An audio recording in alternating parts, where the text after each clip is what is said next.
How do we actually achieve this trait of trusting Allah subhanahu wa ta'ala with our affairs?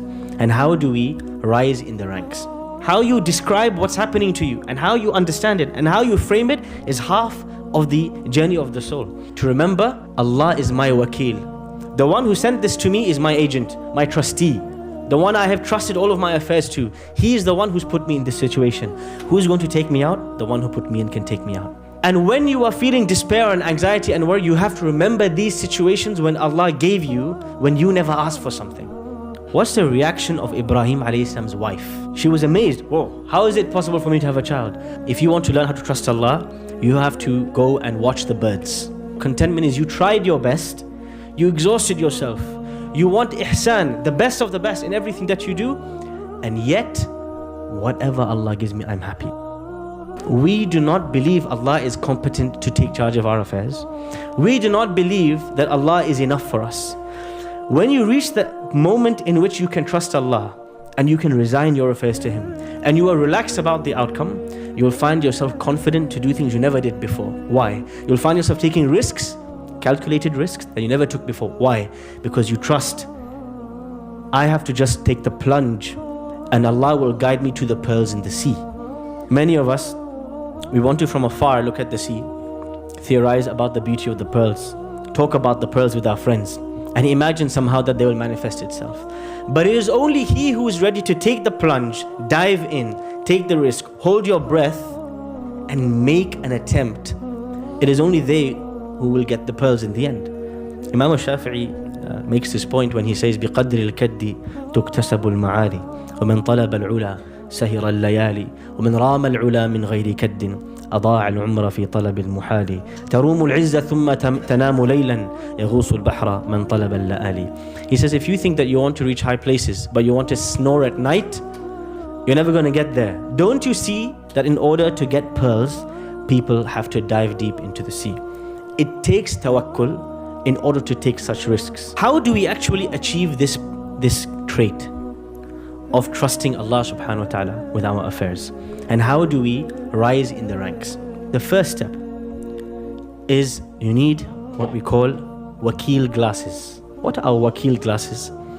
Every incident that happens in your life, the way you look at it and the way you interpret it, this alone can change your life completely. How you describe what's happening to you and how you understand it and how you frame it is half of the journey of the soul. Something bad happens to you. Your mother passes away, your father passes away, you lose your wealth in an investment, you go through a divorce, you go through a challenge at work, somebody's taken you to court for something you never did, you're going through some challenge in life. The first thing to do is when you look at this, to remember, Allah is my wakil. The one who sent this to me is my agent, my trustee. The one I have trusted all of my affairs to. He is the one who's put me in this situation. Who's going to take me out? The one who put me in can take me out. If He willed it for me, it is the best thing for me. This is the first way to frame the situation. The second thing, I am not anxious or in a rush or in haste to get out, especially if my hands are tied. Because I know the one who put me in here, Al-Wakil, put me here for a wisdom. And it is just a matter of time when His wisdom dictates for me to be left out. I will not be here 1 second long than He wants me to be, nor 1 second less than He wants me to be. And this is the attitude of Yusuf alayhi salam in prison. He is not in prison of his own accord. He's there out of his control. Ibrahim alayhi salam didn't choose to be in the fire. Yunus alayhi salam didn't choose to enter the whale. Oftentimes you end up in situations in life you never chose, but Allah chose for you. When we are in situations out of our control, we have to be sure, absolutely certain, that there is a silver lining, that there is a plan, there is an exit, there is a better outcome, because Al-Wakil sent it to me. Why would I worry? I trust Him more than I trust my own parents, my own children. Why would I worry? If my mother chose to send me to prison, she was 100% saving me from something worse. And so, if you look at, first of all, and perceive the situation in this way, it's not possible for you to be extremely stressed out or suicidal or extremely anxious. Why? You're reminding yourself, Hasbi Allah wa ni'mal wakil. I trusted myself and my affairs and my day-to-day situation to the best agent, the best trustee. Why should I worry? We have to realize our control is fake, it's an illusion. Now human beings think that They can do genetic engineering. They can control animals. They can control the taste, the size, the color of the chicken that we eat on our plates. Everything we feel that we have under our control, somehow, some way we can manipulate it. One of the important parts of tawakkul is realizing the powerlessness of human beings. And how sometimes Allah subhanahu wa ta'ala does things with no asbab. In a completely miraculous way, Allah makes things happen. In your experience of life, you may have experienced such things. Something happened, a job came to you, you never asked for it. A proposal came to you, you never looked for it. And you realize from these situations, I could do a million things and I get nothing. Or I could even sat on my seat, and Allah can bring me something I never asked for. Allah can provide with or without the means and the methods and the tools. And when you are feeling despair and anxiety and worry, you have to remember these situations when Allah gave you, when you never asked for something. Maryam alayhi salam, when Allah says to her, you're about to have a child, what's her reaction? Does anybody know? She questions Allah. She's shocked. أَنَّا يَكُونُ لِي غُلَامٌ وَلَمْ يَمْسَسْنِي بَشَرٌ. She asked the angels, how is it possible for me to have a boy and a man has not touched me? قَالُوا كَذَلِكِ اللَّهُ يَفْعَلُ مَا يَشَاءُ. That's how Allah is. He does what He wants. When you've kind of forgot at some point on the journey that it's not you going through the reproductive means that produce the child. Allah creates the child directly.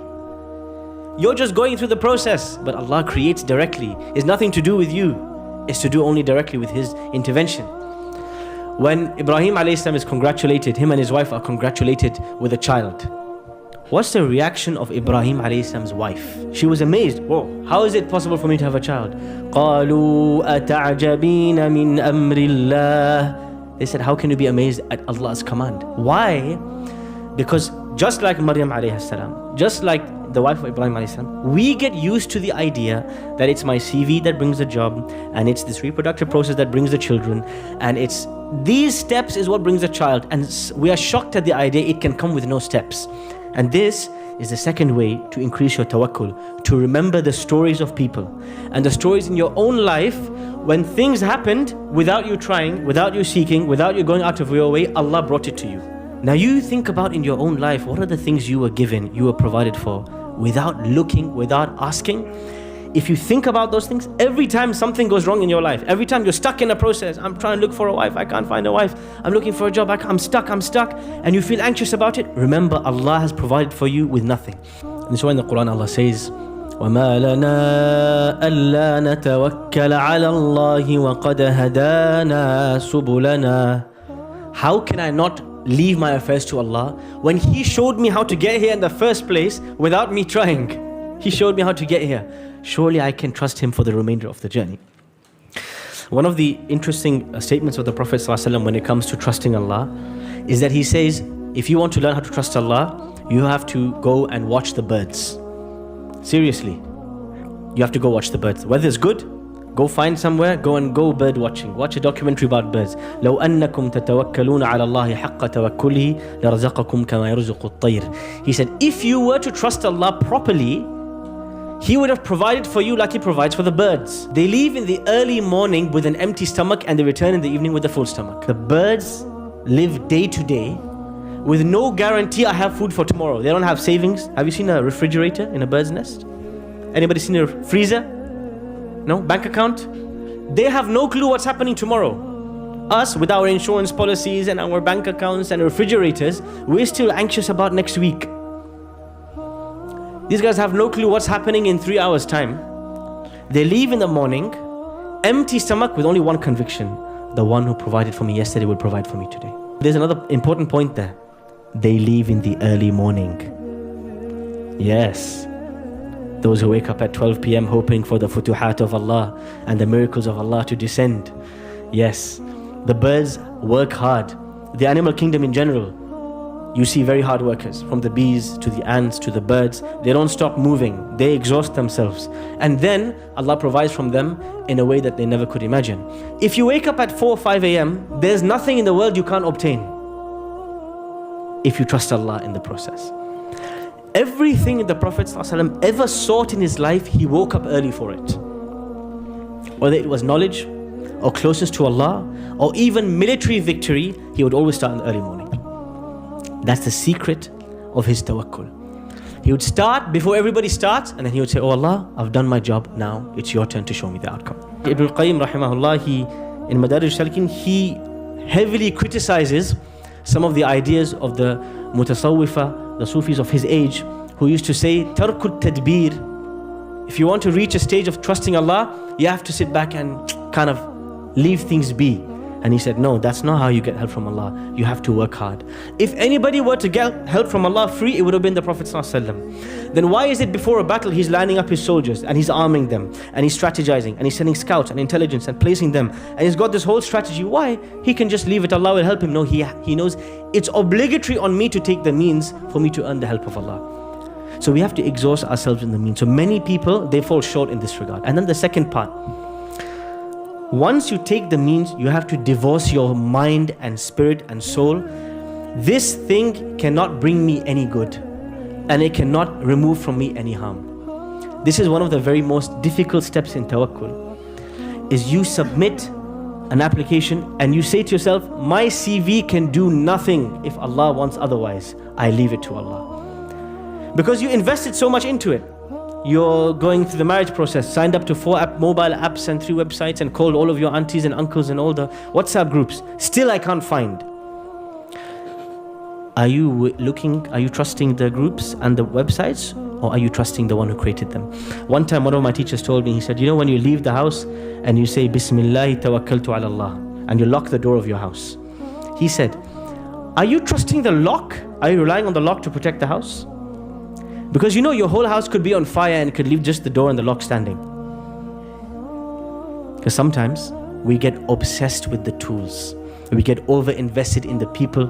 We get over-invested in the process. And then Allah subhanahu wa ta'ala shocks us. The lock doesn't work one day, someone burgles the house. The friend that you trusted, they take your money and they run away. And it's Allah sending you a message. Anytime you put too much hope and too much trust and reliance on a person or a tool, I'm going to disappoint you to realize there is only one who will never disappoint you, which is Allah subhanahu wa ta'ala. The Prophet sallallahu alayhi wa sallam says, وَارْضَ بِمَا قَسَمَ اللَّهُ لَكَ تَكُنْ أَغْنَى النَّاسِ. You want to be the richest of people? Be content with whatever Allah gave you. One of the beautiful ways he expressed this is in a hadith where he says to Ibn Abbas radiyallahu anhuma, وَعَلَمْ أَنَّمَا أَصَابَكَ لَمْ يَكُنْ لِيُخْطِئَكَ. Remember, young boy, what hit you was never meant to miss you. وَمَا أَخْطَأَكَ لَمْ يَكُنْ لِيُصِيبَكَ. What missed you was never meant to strike you. وَعَلَمْ أَنَّ النَّصْرَ مَعَ الصَّبْرِ وَالْفَرْجَ مَعَ الْكَرْبِ وَأَنَّ مَعَ الْعُسْرِ يُسْرًا. And the Prophet ﷺ would train his companions so much on this idea of rida, of contentment. But contentment doesn't mean that a person should be passive, not interested, not active, not trying. No, contentment is you tried your best, you exhausted yourself, you want ihsan, the best of the best in everything that you do, and yet whatever Allah gives me, I'm happy.